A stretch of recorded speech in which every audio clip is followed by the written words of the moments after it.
This video is brought to you by NordVPN. Give yourself options online. Go to nordvpn.com/bio to get a 2-year plan at a huge discount plus a free gift.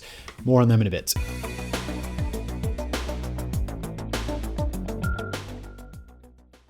My name is Ozymandias, King of Kings. Look on my works, ye mighty, and despair.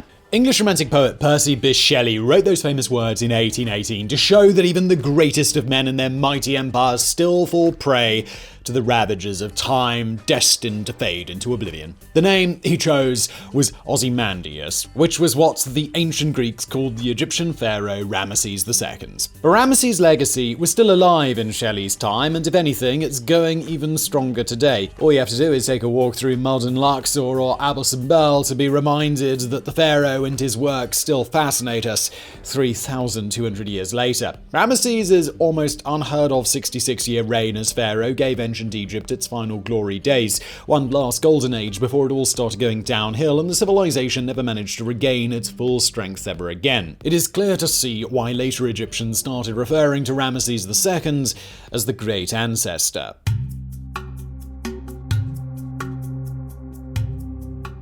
Ramesses II was born circa 1303 BC into the 19th dynasty of ancient Egypt, arguably the most powerful dynasty of the New Kingdom period. This lineage was founded by Ramesses I, our protagonist's grandfather, who had served as vizier to the last pharaoh of the previous dynasty. He only reigned for a couple of years, but he set the scene for Egypt to enter a new golden age once his son Seti I took the throne. Seti had a good reign of 10 to 15 years and brought some much-needed stability to his kingdom, which was still in political and religious turmoil following the monotheistic revolution attempted by Akhenaten, which had only happened around 40 years earlier. But of course, if you want to learn about that whole kettle of fish, check out our video on Akhenaten, the pharaoh branded a heretic. Anyway, Seti I proved to be a strong leader at a crucial point for Egypt, as the nation was not only facing internal struggles, but also external ones, mainly in the form of its archenemy, the Hittite Empire. The Hittites had started out of the city of Hattusa, which is located in the middle of modern-day Turkey, but had successfully expanded south into Syria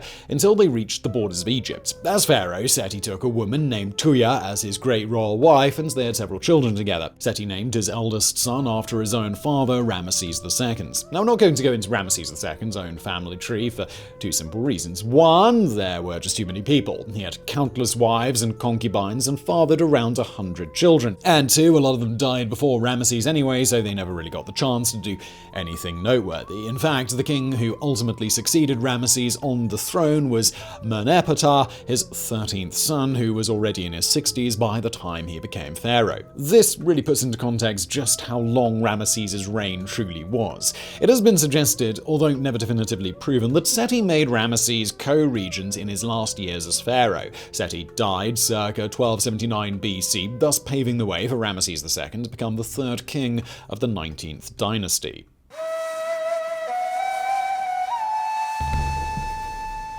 Ramesses was in his early 20s when he assumed power, although he had received training and been awarded all sorts of fancy titles and positions since he was a child. He was still a greenhorn when it came to actual military matters. Even so, he showed himself to be quite eager to go on the warpath and actually garnered his most famous triumph just a few years into his 7-decade reign when he fought the Hittites at the Battle of Kadesh. Now, the city of Kadesh was very important to Ramesses, both from a strategic and a personal perspective. It was a valuable military asset because it was a fortified city and a major trading center located between the borders of the Egyptian and Hittite empires at a time when the two powers often butted heads with one another. Remember, this was 3,300 years ago, and moving an entire army through the Syrian desert was a tricky proposition. Having a city like Kadesh on your side to serve as your base of operations could mean the difference between victory and defeat, which is why both Egypt and Hattusa wanted to control it. Then, on a personal level, capturing Kadesh had been Seti's greatest achievement. He was unable to keep it though, and Kadesh fell under Hittite dominion again soon after the pharaoh left, so Ramesses may have wanted to finish what his father had started. Therefore, he immediately set to work building a grand army to drive the Hittites from Syria once and for all. In 1274 BC, only 5 years into his reign, the forces were ready and the omens were auspicious, so the Egyptian army marched on Kadesh. Battle of Kadesh is also special because, thanks to detailed inscriptions from both sides, it might be the most well-documented military conflict in all of ancient history. Ramesses had 20,000 soldiers on his side, split into 4 divisions: Amun, Re, Set, and Ptah. We don't have exact figures for the Hittites, who were led by King Muad'Dib II, but they were joined by 19 different vassals, so presumably they weren't hurting for soldiers. One notable thing about this battle was the large number of chariots that were used, each side deployed around 2,500, making this possibly the largest chariot battle in history. Despite what the Egyptian inscriptions might say, the Battle of Kadesh was not a resounding victory for Egypt, and Ramesses did not show himself to be some kind of Napoleon-level strategist. Quite the opposite, in fact. As we said, the pharaoh was still a young man, and his pride and naivety almost cost him not only the battle, but also his life. Ramesses had received reports from a couple of passing nomads that the enemy, in pure astonishment of his mighty awesomeness, had begun retreating to Aleppo. Now, a more sensible person might be somewhat skeptical of such information, but not Ramesses. He saw it as the perfect opportunity to capture Kadesh, now that the bulk of its defense force had left. Therefore, he assembled his division of soldiers and began marching immediately, leaving the other 3 divisions to catch up. You can probably guess what happened next. The Hittites were not in Aleppo, they were in Kadesh, waiting patiently, and the pharaoh just got suckered into their trap. Eventually, Ramesses realized that he was walking right into an ambush, but by then it was too late. The Hittites were getting ready to charge his camp, so the only thing he could do was send word for the other divisions to hurry up and to hope that he could hold out until then. Of course, we don't know how much of what happened next is fact and how much is propaganda, but Ramesses apparently acted as a fierce and mighty warrior once the fighting started, rallying his scattered soldiers several times and personally leading his guard to repeatedly punch holes into the enemy ranks. The pharaoh managed to hold the opposing forces at bay until reinforcements arrived, at which point the tide turned and the Hittite army became overwhelmed. They tried retreating, but were caught between Egyptian forces and the Orontes River, where they were either slaughtered or drowned. Curiously, King Muad'Dib still had a large army within Kadesh, but he chose not to deploy it, instead fortifying the city. Despite standing victorious once the fighting was over, Ramesses still found himself outside the city walls looking in. He did not have the forces or supplies necessary to wage a long siege, so he had no choice but to scurry on back to Egypt. As to who won the Battle of Kadesh, that really depends on who you ask. The Egyptians unsurprisingly hailed it as a glorious victory and celebrated it on temple walls, stelae, and pylons all over the kingdom. The Hittites thought they won, since ultimately they stopped the enemy from achieving their main goal of capturing Kadesh. Realistically, we should call this battle inconclusive, but its true ramifications would not become obvious for another decade and a half. Alright, we'll get back to today's video in just a moment, but first, a quick word from today's video sponsor, NordVPN. Here's something you may already know. Everyone uses the internet a little bit differently, and that's fine. But what you don't want to do is leave yourself unprotected online. You may have heard me talk about what NordVPN can do for you previously. It encrypts your internet data and moves your online activity to another location with just one click, either for superior security or just more streaming options. And all of that is still true. NordVPN has more than 5,000 servers throughout 60 countries. But VPNs give you access to so much more than just new TV shows. You having trouble connecting to social media? No problem. NordVPN. You want to buy a video game that's cheaper somewhere else, or maybe just not even available in your country? NordVPN wants to route your internet connection through multiple servers just for double-layered protection? Yeah. NordVPN too. With NordVPN, you can do it all, and that includes utilizing their threat protection upgrade, which blocks ads, eradicates web trackers, and checks for malware, and so much more. Right now, as part of a special deal, you guys can get a 2-year plan at a huge discount, plus an additional bonus gift on top of that. And if you try Nord and change your mind, they offer a 30-day money-back guarantee. All you got to do is head to nordvpn.com/bio. Again, nordvpn.com/bio for a 2-year deal at a huge discount, plus a bonus gift on top of that, or just follow the link in the description box below. And now back to today's video.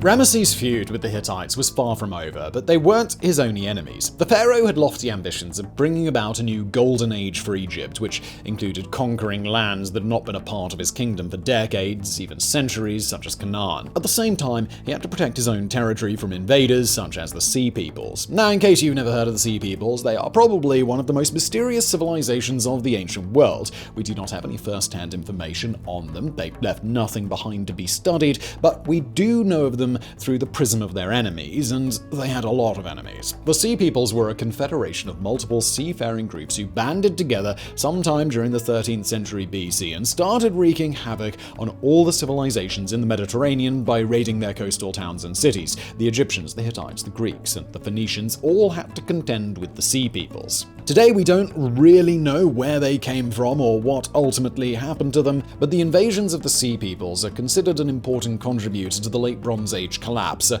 dark period for many of the Mediterranean cultures. As far as Egypt was concerned, it was Ramesses' successors who mainly had to fight them off, but they proved to be a minor headache during his time as well. The Kadesh inscriptions, which were made to celebrate Ramesses' victory at the Battle of Kadesh, casually mentioned that he had to fight off an attack from raiding sea pirates called the Sheridan in his second year as pharaoh. Ramesses defeated the raiders by luring them into the Nile Delta and then pressed the prisoners into service, using them as mercenaries against the Hittites. Speaking of whom, it was about time for that conflict to heat up again. A couple of years had passed since the Battle of Kadesh, enough time for both sides to regain their strength and get ready for round two. This happened around Ramesses' 7th year as pharaoh. He took the Egyptian army into Syria again, but faced a similar scenario, one that his father had also encountered. Even if he did conquer new lands, he simply could not keep them. As soon as he left, those kingdoms either went independent again or fell under the hegemony of the Hittites, who fanned the flames of rebellion from afar and encouraged any kind of uprising against Egypt. Ramesses led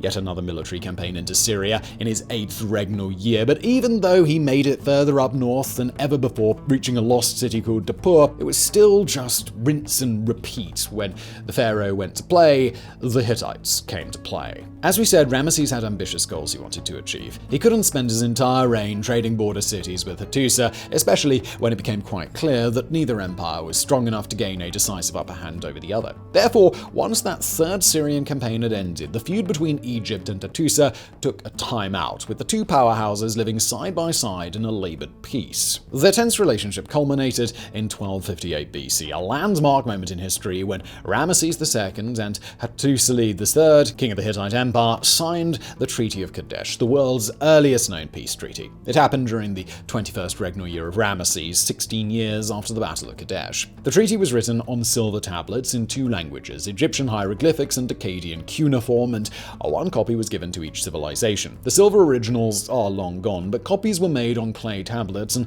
some of them still survive to this day, with one replica even adorning the walls of the United Nations building in New York City. Tablets are nicer all, but the Egyptians like to go big, and so they carved their version of the treaty into the temple walls at Karnak. Perhaps the most surprising aspect was that the peace actually lasted. The cynics amongst you must have suspected that this was merely a stalling tactic, as each side waited for the perfect opportunity to pounce on the other when it was weak, but that didn't happen. The Hittites had a new threat to contend with in the form of the Assyrians, so they were glad to get Egypt off their backs. The peace lasted for around 80 years until the collapse of the Hittite Empire under invasions by Assyria and the Sea Peoples. Meanwhile, once Ramesses realized the futility of trying to control lands up in Syria, he focused his attention somewhere else. The pharaoh's efforts up north might have proved to be in vain, but there was still Nubia to the south and Libya to the west. In the past, parts of both regions had fallen under Egyptian hegemony, and Ramesses was all about resurrecting the glory days of Egypt. Therefore, both made obvious targets. We know that Ramesses led military campaigns into each region, but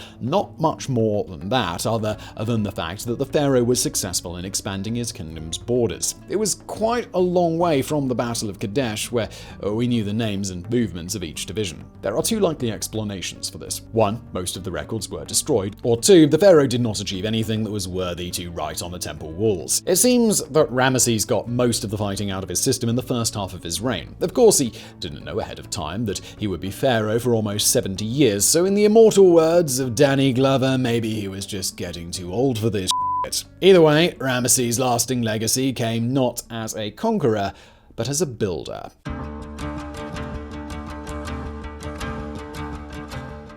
To put it simply, Ramesses the Great was one of ancient Egypt's most prolific builders, if not the most prolific, and we're counting the Old Kingdom pharaohs who were obsessed with pyramids. The thing with Ramesses was that he built and repaired a lot of small-scale stuff, roads, storehouses, docks, temples, etc., that were useful but unlikely to feature on any 7 Wonders list. That being said, the pharaoh also had grand ambitions, and he showed them from the beginning of his reign by building an entire city to serve as his new capital, Pi Ramesses. By all accounts, the city already existed in Ramesses' time, most likely founded by his father or grandfather. Pharaoh Seti I even built a palace there to use as a little summer getaway, since Ramesses was located near the mouth of the Nile River on its easternmost branch, whereas the Egyptian capital of Thebes was over 700 kilometers south of the Nile Delta. But Ramesses decided to take this small settlement and transform it into a metropolis of great splendor whose magnificence rivaled and even surpassed that of the old capital. He started by building 4 giant temples, each dedicated to a different deity: Amun, Set,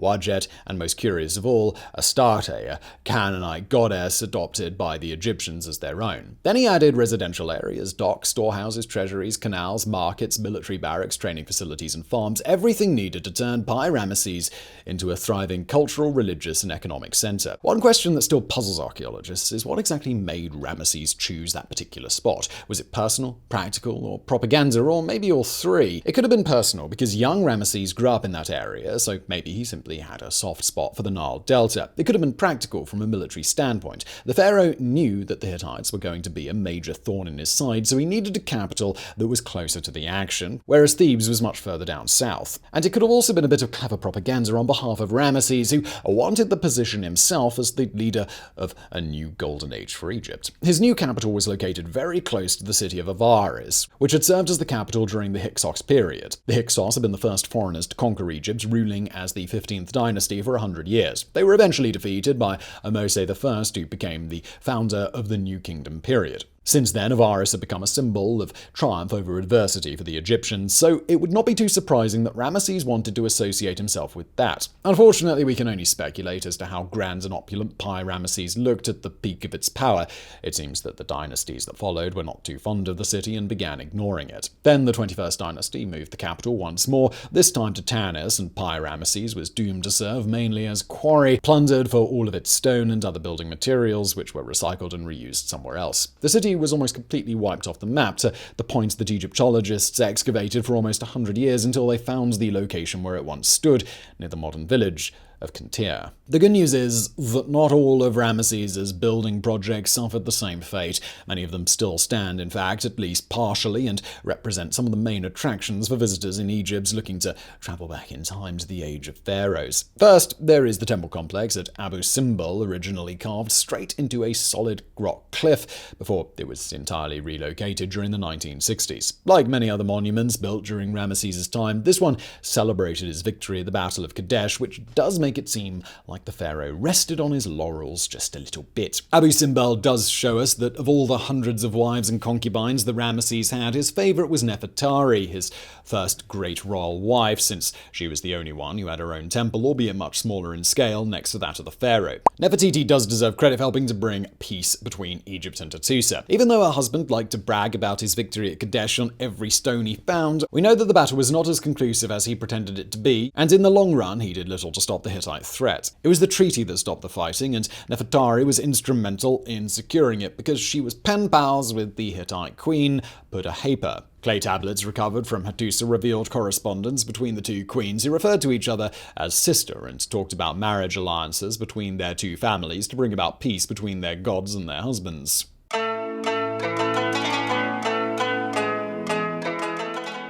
Around 1249 BC, Ramesses celebrated his first said festival, a very important and ancient tradition that dated all the way back to the First Dynasty. It was a jubilee that was meant to honor the pharaoh's long-continued rule as well as renew his strength and keep him going. The first said festival was celebrated once a pharaoh reigned for 30 years, and subsequent festivals were held every 3 years-ish. So you can imagine that even just one said festival was a big deal, but Ramesses celebrated 14 of them. When he finally died, circa 1213 BC, he would have been around 90 years old. His 66-year-long reign left Egypt as a regional powerhouse both from a military and economic point of view. External dangers such as the Sea Peoples threatened that hegemony, but ultimately it was internal strife and power struggles that brought about the end of ancient Egypt's third and final golden age, known as the New Kingdom. As far as Ramesses was concerned, he wanted to go out in style. Pyramids might no longer have been in fashion, but mortuary temples were the hot new thing during the New Kingdom. These buildings were constructed next to the royal tombs and were used to prepare the body of the pharaoh for the afterlife, as well as serve as cults of worship for them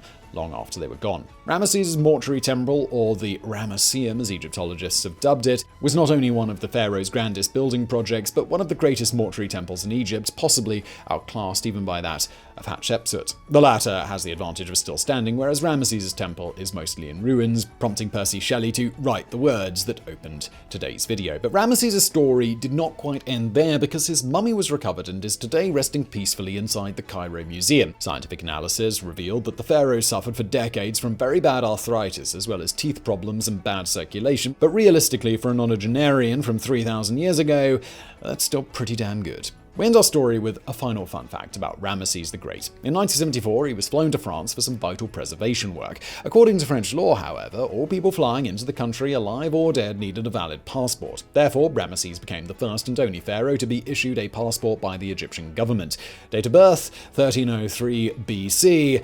Occupation, king. Deceased.